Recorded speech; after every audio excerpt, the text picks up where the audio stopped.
సంవత్సరం ఆగితే నా ట్రైనింగ్ పూర్తవుతుంది, నాకు మంచి జాబ్ వస్తుంది, మనం హ్యాపీగా ఉండవచ్చు. బట్ నా వాళ్ళ పరిస్థితి ఏంటి? వాళ్ళను నువ్వు చూసుకుంటావా?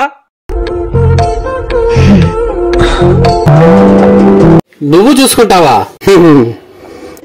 తల ఊపినంత ఈజీ కాదు చూసుకోవటం అంటే. Thank you Shailu, thank you very much. ఈ కాన్ఫిడెన్స్ ఇస్తే చాలు, అమెరికా ఏంటి అంతరిక్షమైనా వెళ్ళొస్తాను.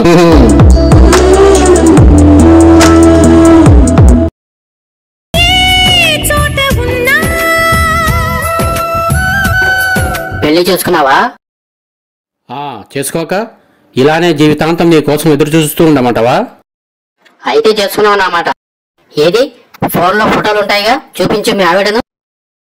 ఎందుకు? నేను చూడాలి ఆ అదృష్టవంతురాల్ని. నేను చూపించను, నీ దిష్టి తగులుతుంది. అంత అందగత్త అన్నమాట. అవును, అంత అందమైన అమ్మాయి ఈ ప్రపంచంలో ఎక్కడా ఉండదు. అయితే నేను తప్పకుండా చూడాల్సిందే. చూపించు ప్లీజ్. అదేంటి ఇది నా ఫోటోగా? అంటే ఇంకా పెళ్లి చేసుకోలేదన్నమాట. మనం విడిపోయి ఇన్నేళ్లైనా నన్ను మర్చిపోకుండా నన్నే ఆరాధిస్తున్నావా ఫయాజ్? నువ్వే కావాలంటుంది పదే పదే నా ప్రాణం, నిన్ని వెంటాడు. ధర్మతేజ, రా బాబు రా. నువ్వు ఎంత ద్రోహం చేసినా ఇన్నాళ్ళు నిన్ను ప్రాణాలతో విడిచిపెట్టడానికి కారణం ఒకటే, నువ్వు నా తల్లికి తాళి కట్టిన వాడివని. తల్లికి తాళి కట్టిన వాడిని తండ్రి అంటారా? తండ్రి ఛీ, ఆ మాట తలుచుకుంటేనే నా రక్తం మరిగిపోతుంది. నీ రక్తమా? ఎక్కడిదిరా నీకది? ఎవరిచ్చారా నీకు ఆ రక్తం? నేను. అందుకే నా మీద నాకే అసహ్యం పుడుతుంది. అసలు నువ్వనేవాడివే లేకపోతే నా బతుకు ఇలా ఉండేది కాదు. నేననేవాడినే లేకపోతే నువ్వనేవాడివి ఎక్కడున్నావురా? అసలు తండ్రి అనే మాటకు అర్థం తెలుసురా నీకు? అది చెప్దామనే వచ్చాను. ఆఫ్టర్ ఆల్ నేను జన్మనిస్తే పుట్టిన నా కొడుకువి నన్నే బెదిరిస్తున్నావురా? కన్న కొడుకే కాకుండా పోతున్నప్పుడు కన్న తండ్రి అని కూడా చూడను, నరికి పోగులు పెడతాను. అంత దమ్ముందా? అయితే వెతుక్కోరా వెళ్ళి.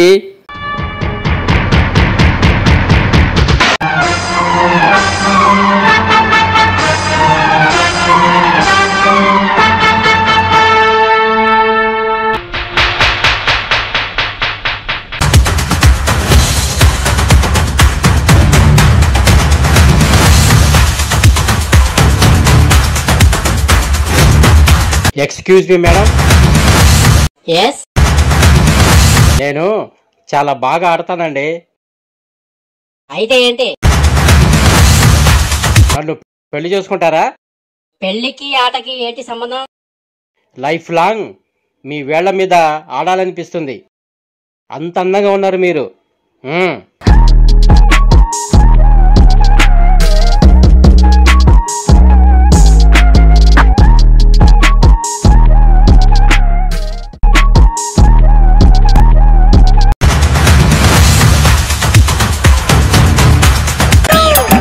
ప్రసన్న,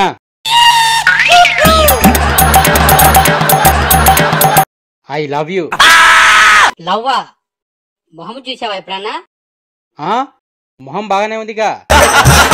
సంపాదీసి లోపల ఏమైనా లోపాలు ఉన్నాయా ఏంటి?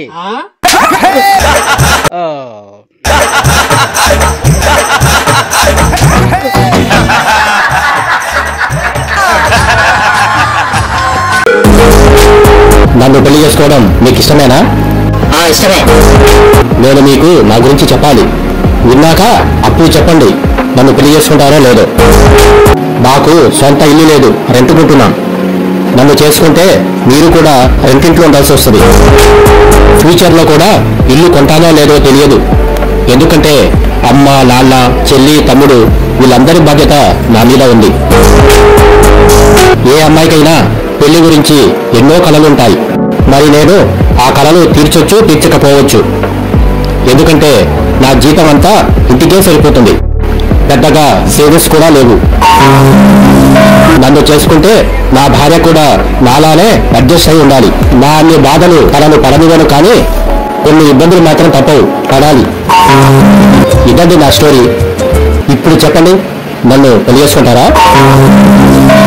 ఏమండి, నేనే మీ వైపు ఆలోచించి చెప్తున్నా, నన్ను పెళ్లి చేసుకోవద్దు. మీ కనీస కళను కూడా తీర్చలేని నాలాంటి పేదల్ని చేసుకుంటే కన్నీళ్ళైతే ఉండవులే గాని కష్టాలు మాత్రం ఉంటాయి. ఇంత అందమైన మంచి అమ్మాయికి నేను నచ్చటం నా అదృష్టం, కానీ నా అదృష్టం మీకు దురదృష్టం కాకూడదు.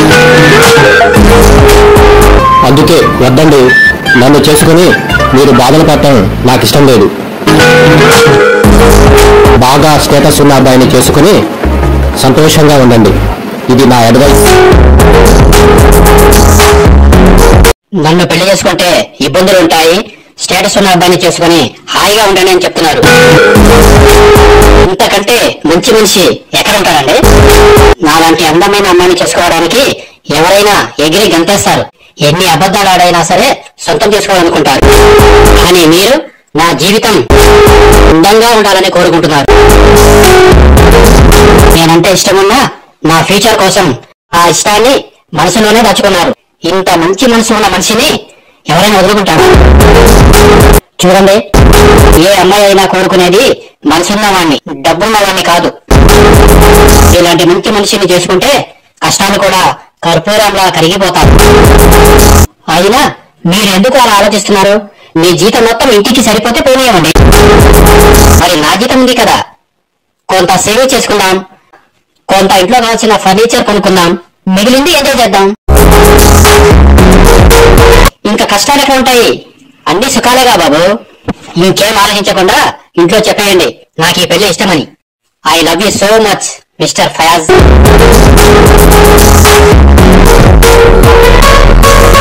ఇంట్రెస్టా? పేరేంటి? Swapna. Miss Sapna, I love you so much. పేరు అడిగి లవ్ చేస్తున్నా అని చెప్తారా ఎవరైనా? పెళ్లి చూపుల్లో అయితే అప్పుడే పేరు అడిగి వెంటనే పెళ్లి చేసేసుకుంటారు. మేము ఐ లవ్ యూ చెప్పకూడదా? నా పేరు ఫయాజ్. ఆ మధ్య ఉద్యోగం ఉండేది, ఈ మధ్య దొబ్బింది. నేను పెద్ద పతివతుడిని అని చెప్పనులే గాని పర్లేదు, కొంచెం మంచివాడిని. అందరి అబ్బాయిలాగా నేను ఇంతవరకు ఎవరిని లవ్ చేయలేదు. ఫస్ట్ టైం నిన్ను చూశాకే వెడువులు మోగాయని మాత్రం చెప్పను. 3 ఏళ్ల క్రితం ఒక అమ్మాయిని గట్టిగా లవ్ చేశా. ఆ అమ్మాయి నాకంటే గట్టిగా ఉన్నోడిని పెళ్లి చేసుకుని వెళ్ళిపోయింది. Bad luck.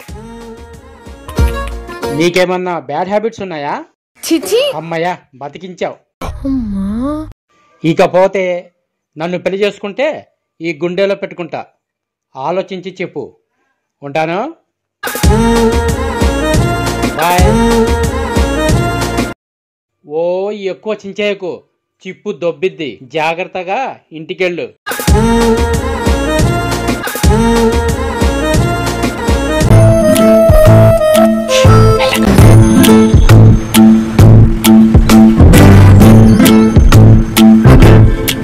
సారీ శైలు, ఆ రోజు అలా అనుకోకుండా మనసులో మాట బయటకు వచ్చేసింది. అయ్యో సారీ ఎందుకండి?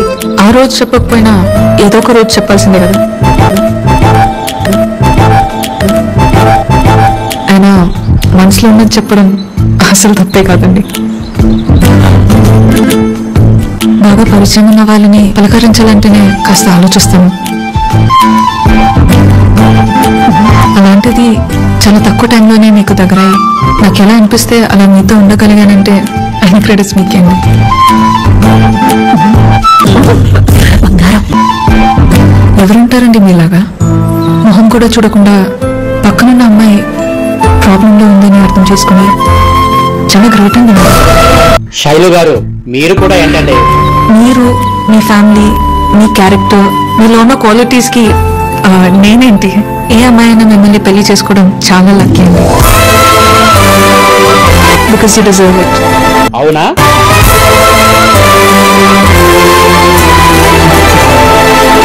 నేను మిమ్మల్ని అర్థం చేసుకున్నట్టే మీరు కూడా నన్ను అర్థం చేసుకుంటారు అని నాకు తెలుసు. ఏం చేయాలో చెప్పండి. మీ అన్నయ్య గారిలా ఒక బస్తా బియ్యం ఎక్కువ పండించానా? నువ్వు ఏం చేసినా మన పెళ్లి జరగదు.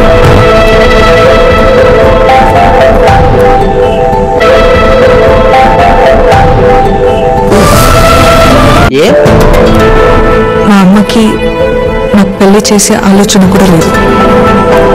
అర్థం కాలా? మా అమ్మకు నచ్చకుండా నేనే పని చేయనండి. ఎందుకంటే తనకంటే ఇంపార్టెంట్ నాకు ఏది లేదు.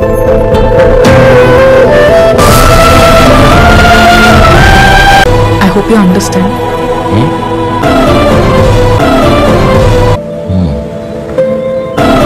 నాకు ఒక డౌట్ అండి, అసలు మీరెందుకు ఇక్కడికి వచ్చినట్టు?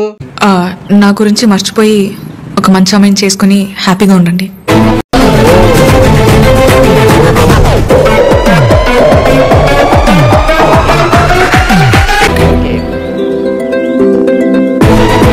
గుడ్,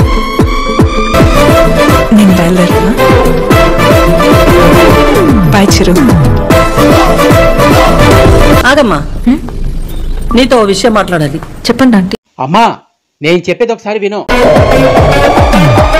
ఒక్క నిమిషం రా. నేను ఇలా అన్నానని నువ్వు ఫీల్ అవ్వకూడదు, సరేనా? లేదండి. అమ్మా, నీ బాధ నాకు అర్థమవుతుంది. నువ్వు ఒక్క నిమిషం రా. ఆ రోజు చిరు మీ ఇంటికి వచ్చినప్పుడు స్వీట్స్ పట్టుకొచ్చాను కదా, ఆ డబ్బా పన్నీర్ జిలేబీ డబ్బా అది నీ దగ్గరే ఉండిపోయింది. ఎన్నిసార్లు గుర్తు చేసినా మర్చిపోతున్నాడు. ఈసారి అటువైపు వచ్చినప్పుడు గుర్తుగా పంపిస్తావా? అది బంగారం పోయినా పర్వాలేదు, ఆ డబ్బా అంటే నాకు చాలా సెంటిమెంట్స్. మర్చిపోకుండా పంపిస్తావా కదా? సరే సరే పంపిస్తా. చెప్పేశాను. ఏంటి డబ్బా?